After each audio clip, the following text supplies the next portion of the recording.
8 de agosto de 1879. Anenecuilco, Morelos, México. Ha nacido un niño. Sus padres, Cleofa Salazar y Gabriel Zapata, lo llamarán Emiliano. Emiliano ha llegado a una familia singular de 6 hermanas: Celsa, Ramona, María de Jesús, María de la Luz, Jovita y Matilde, y 3 hermanos, Pedro, Eufemio y Loreto, y de un abuelo muy particular con grandes historias vividas y por contar. Su abuelo materno, José Salazar, fue un insurgente que militó en el ejército de José María Morelos y Pavón durante el sitio de Cuautla. Y sus tíos paternos, Cristino y José Zapata, lucharon en la Guerra de Reforma y en la intervención francesa a las órdenes de los generales Carlos Pacheco y Porfirio Díaz. Su infancia se desarrolló en el contexto del latifundismo porfirista en Morelos. A sus 9 años, al presenciar el despojo de tierras a campesinos ocasionadas por hacendados de la zona, y después de escuchar a su padre, que le respondía que nada podía hacerse, Emiliano le dijo: No se puede, pues cuando yo sea grande, haré que las devuelvan. Tenía 16 años cuando murió su madre. 11 meses después perdió a su padre. Pronto trabajó como labrador y arriero. El 15 de junio de 1897 se metió en problemas y fue aprehendido por las fuerzas rurales de Cuernavaca durante la fiesta del pueblo de Anenecuilco. Pero su hermano Eufemio logró que lo dejaran en libertad, con pistola en mano. Por esta razón, los hermanos Zapata abandonaron el estado.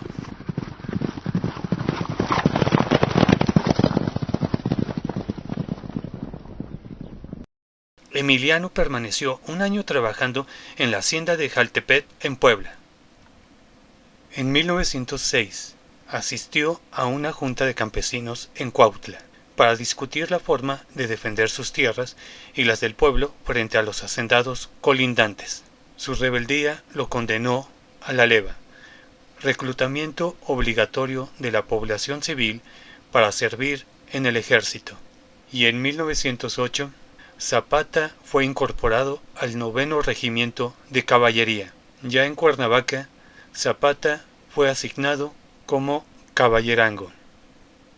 El 12 de septiembre de 1909, Emiliano Zapata fue elegido como capuleque, palabra náhuatl que significa jefe, líder o presidente, de la Junta de Defensa de las Tierras de Anenecuilco, Villa de Ayala y Moyotepec. Es donde empezaría a analizar documentos que se originaron en el virreinato que acreditaban los derechos de propiedad de los pueblos sobre sus tierras, los cuales habían sido negados por las leyes de reforma. Sobre todo, la ley Lerdo, que obligó a las corporaciones civiles a vender o ser expropiadas las tierras improductivas. Estas leyes además fueron aprovechadas por varias personas para acrecentar sus tierras de manera ilegal, al solicitar la propiedad de zonas comunales que los pueblos no trabajaban.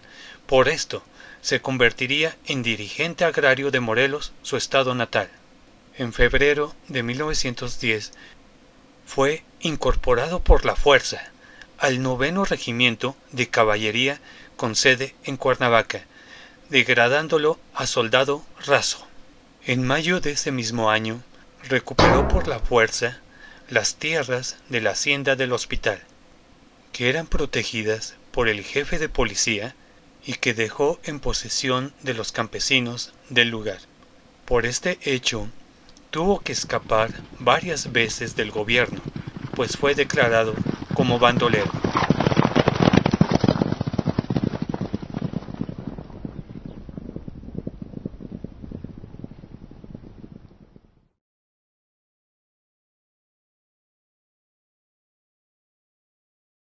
...5 de octubre de 1910...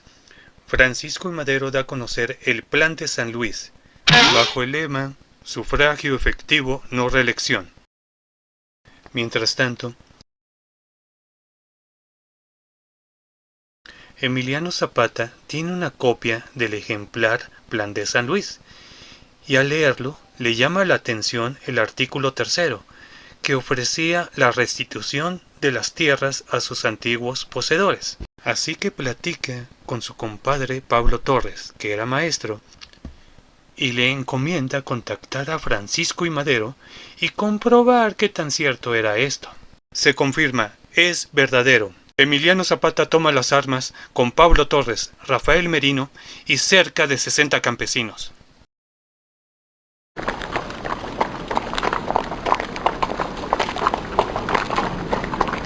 Inician los enfrentamientos entre fuerzas revolucionarias y el ejército federal.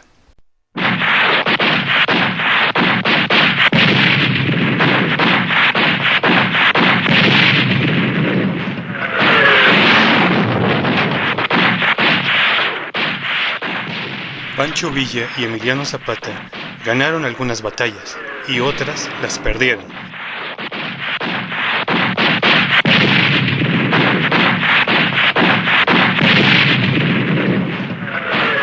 Pero gracias a su astucia y estrategias, así como el surgimiento de las Adelitas y a todos los héroes anónimos que fueron llegando, pudieron seguir adelante con la Revolución Mexicana. 21 de mayo de 1911 se firman los tratados de Ciudad Juárez, en donde se aceptaba la renuncia de Porfirio Díaz y de Ramón Corral, la creación de una presidencia interina mientras se convoca a elecciones generales, así como el fin de la lucha armada. 25 de mayo de 1911. Don Porfirio Díaz se toma unas vacaciones forzosas y sin regreso. Deja el poder. Exiliado a Francia. Fin del porfiriato. Emiliano Zapata va de inmediato a ver al presidente provisional Francisco León de la Barra.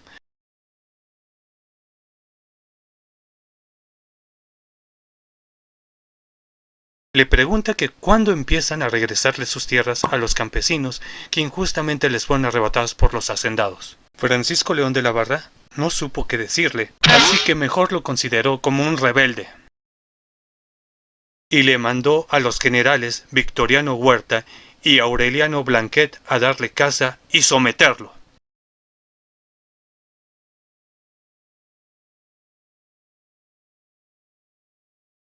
Agosto de 1911. Francisco I. Madero interviene y les dice que se esperen, ya que él lo va a atender. Se entrevista con Emiliano en Yautepec para buscar una solución pacífica y convencerlo de entregar las armas. Emiliano Zapata le reclama lo del artículo 3 del Plan de San Luis. Madero le dice que eso puede esperar, ya que lo que realmente urge es hacer una reforma política profunda. Promesas rotas que fracturaron la amistad. 6 de noviembre de 1911. Se celebran las primeras elecciones libres para elegir al presidente de la República. Francisco I. Madero obtiene la mayoría de los votos. 28 de noviembre de 1911. Emiliano Zapata proclama el Plan de Ayala. Se desconoce como jefe de la revolución y como presidente de la República al señor Francisco I. Madero. La restitución de las tierras usurpadas a los pueblos durante el porfiriato y el reparto agrario a los campesinos. Reforma, libertad, justicia y ley.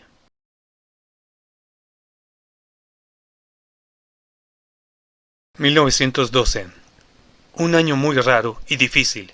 Agarren su bando.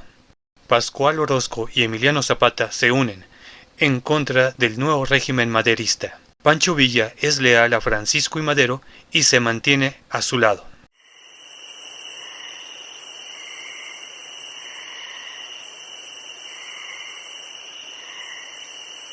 Victoriano Huerta, una persona muy mala y oscura, planeó y confabuló desde hace mucho tiempo el cómo tomar el poder e imponer un nuevo orden. Traición y asesinato de Francisco I. Madero y José María Pino Suárez. 22 de febrero de 1913. La decena trágica. 27 de febrero de 1913. Pascual Orozco reconoció al gobierno de Victoriano Huerta y se une al nuevo régimen. Tratan de convencer a Emiliano Zapata ofreciéndole el puesto de gobernador en el estado que él quisiera. Entonces, Pascual Orozco manda a su padre a convencerlo. Emiliano Zapata lo rechaza y considera a Orozco como un traidor a la Revolución Mexicana. Manda a fusilar al padre de Pascual Orozco.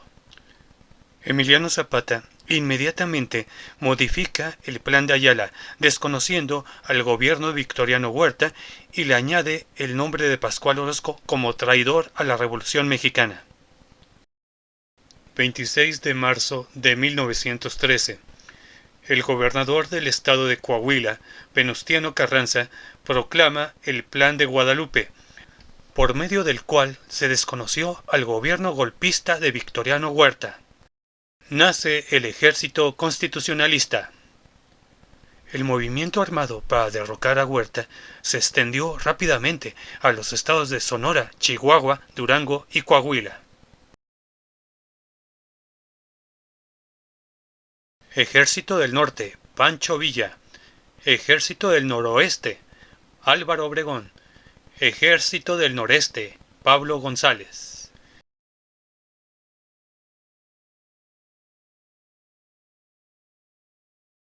El Ejército Libertador del Sur, de Emiliano Zapata, domina Morelos y parte del Estado de México, del Estado de Guerrero, de Puebla y de Tlaxcala. Junio de 1914. Pancho Villa causó serias derrotas a los federales al tomar Chihuahua, Coahuila y Zacatecas. Pablo González avanzó, ocupó Tampico y Monterrey. Álvaro Obregón adelantó sus fuerzas por las costas del Pacífico hasta ocupar Guadalajara. Emiliano Zapata y el Ejército Libertador del Sur toman Coajimalpa, Xochimilco y Milpa Alta, con lo que amagaba a la Ciudad de México.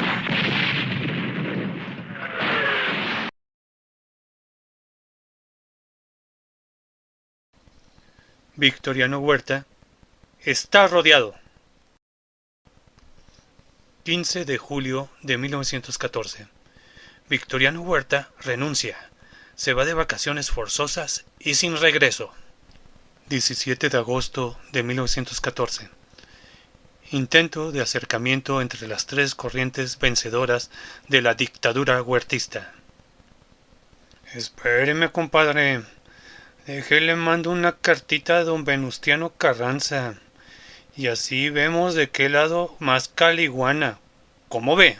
Venustiano Carranza, al recibir la carta de Emiliano Zapata, no le gustó mucho que digamos.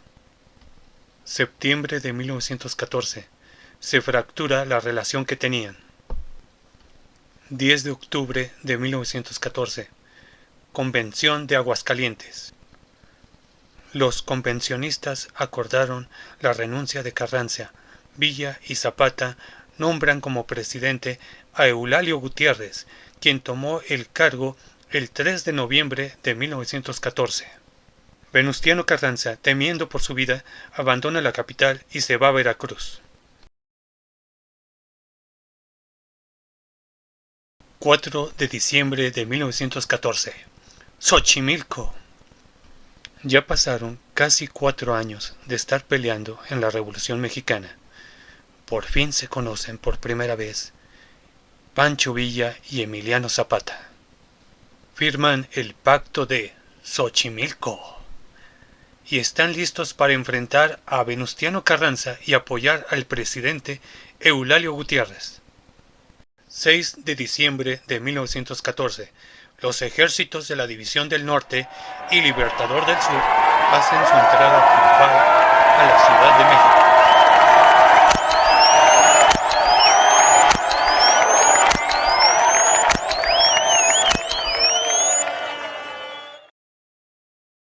...6 de enero de 1915... Venustiano Carranza promulgó en Veracruz la Ley Agraria, cuya finalidad fue la de rescatar los objetivos fundamentales de las luchas agrarias. Al parecer, fue una ley hecha al vapor que no le gustó a los revolucionarios. Mientras tanto, el general Álvaro Obregón ya tiene juguetes nuevos.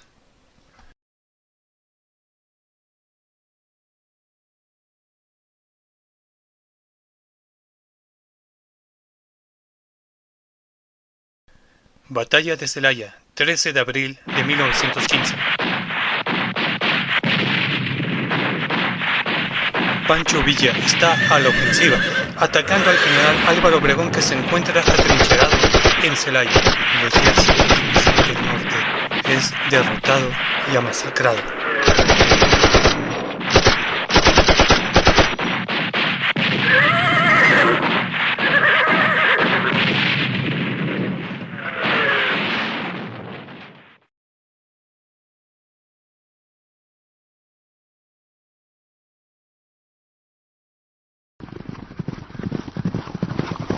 Pancho Villa sobrevive a la masacre y alcanza a huir hacia el norte. 28 de mayo de 1915, Eulalio Gutiérrez abandona el cargo de presidente provisional.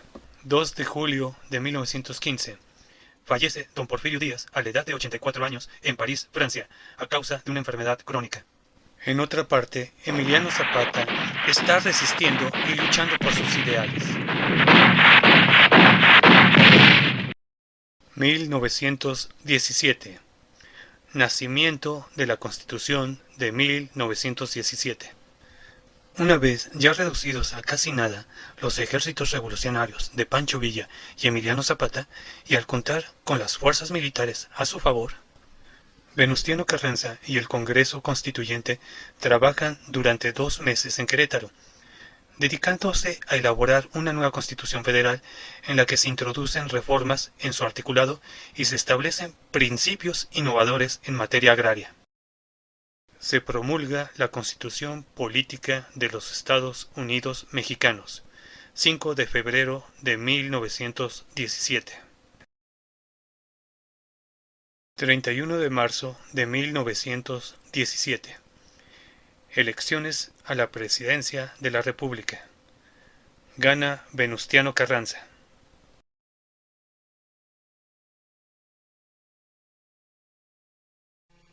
¿Ya? ¿Ya? ¿Ya acabó?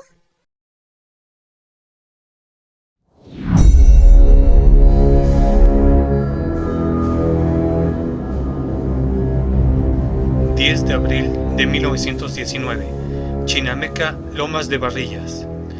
El coronel carrancista Jesús Guajardo traicionó y asesinó al líder agrarista Emiliano Zapata, al confabular el asesinato con el general Pablo González Garza.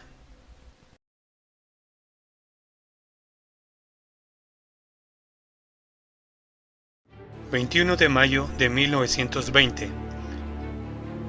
El general Álvaro Obregón se desempeñó como ministro de Guerra y Marina en la primera etapa del gobierno de Venustiano Carranza. Al verse en desventaja en su lucha por la candidatura oficial para las siguientes elecciones presidenciales, se sublevó, así que mandó darle muerte a Venustiano Carranza. Se confabuló con Plutarco Elías Calles.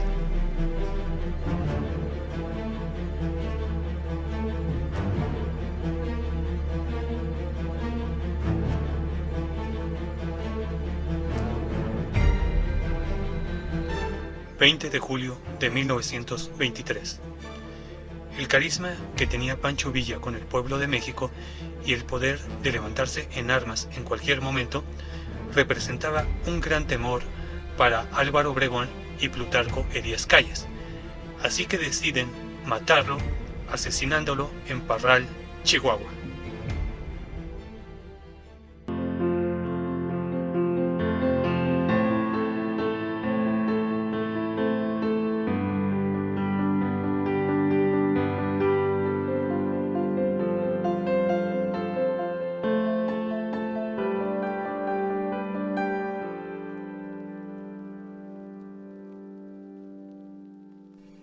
¿Ya? ¿Ya? ¿Ya acabó? Sí, ya acabó. ¡Viva, viva, viva, viva, viva! ¡Yupi, yupi, yupi, viva!